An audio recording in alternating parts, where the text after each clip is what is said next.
Good morning, 910. Thank you for joining me.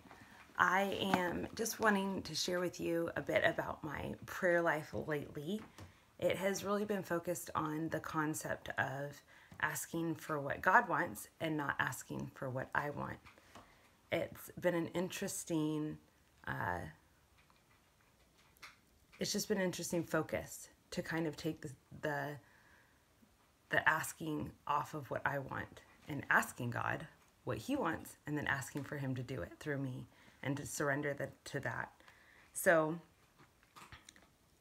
I have a chapter in Psalm 37 that has been incredibly encouraging on this point. It is written by David, who, for those of you guys who are a part of Fuel, when we went through the OGs from the OT, David and the story of Goliath and defeating the giant Philistine. If you ever want to read up on him, that's in 1 Samuel. But he writes this psalm, and the title of it in my Bible, it says Instruction in Wisdom. And I would highly, highly encourage you to read through this whole thing. It's 40 verses, and it's just, full of amazing, amazing pieces of wisdom. But for me, it was more about verses 4 through 6. And it says, "Trust in the Lord and do what is good. Dwell in the land and live securely. Take delight in the Lord, and He will give you your heart's desires. Commit your way to the Lord. Trust in Him, and He will act, making your righteousness shine like the dawn, your justice like the noonday sun." And the two verses right there in the middle that just really stand out to me are verse 4 and verse 5. It says, "Take delight in the Lord, and He will give you your heart's desires."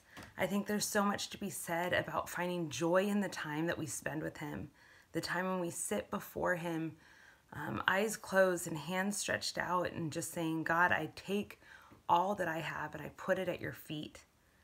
And then in turn, our hearts become reflections of Him. And within that, He gives us our heart's desires, not because they're our heart's desires, but because they are His. And I think that's just such a profound truth, to find alignment in who our Creator is, and who our Provider is, and who our Redeemer is, and say, "Not my will, Lord, but your will be done." And even Jesus did the exact same thing when He was faced with crucifixion and being sentenced to death, that He chose because He went to God and He said, "I delight in you, and so I want to do what you want me to do." And then finally, in verse 5, it says, "Commit your way to the Lord, trust in Him, and He will act." And again, it's that ability to be able to say, "Here's what I want to do, but God, I'm going to commit myself to you and your ways." And sometimes, you know what, that sounds really awesome in theory. It sounds real pretty and like, oh yeah, that's what I should say when I'm at church. But what does that really look like? I've said before to a handful of people, it's like when people say, "Oh, well, when God closes a door, He opens a window." And sure, absolutely, that's a beautiful saying. That sounds real churchy and like, life's perfect. But I found that in my life, when I have my fingers in the door, that's when God closes the door. And, I think sometimes He's calling us to act out of obedience and going to Him and saying, "What you're calling me to do doesn't feel comfortable, or what you're calling me to do doesn't feel natural to me or in my abilities.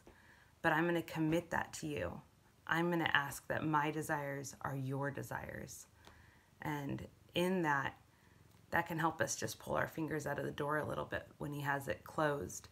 Or, He can turn a light on in a room when a door is opening, when an opportunity is coming our way. He gives us the flashlight and He lights our path.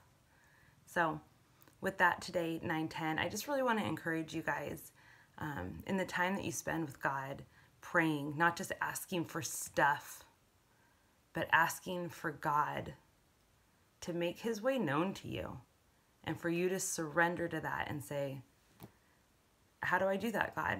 How do I do what you want me to do so that he can accomplish the desires of your heart, because they're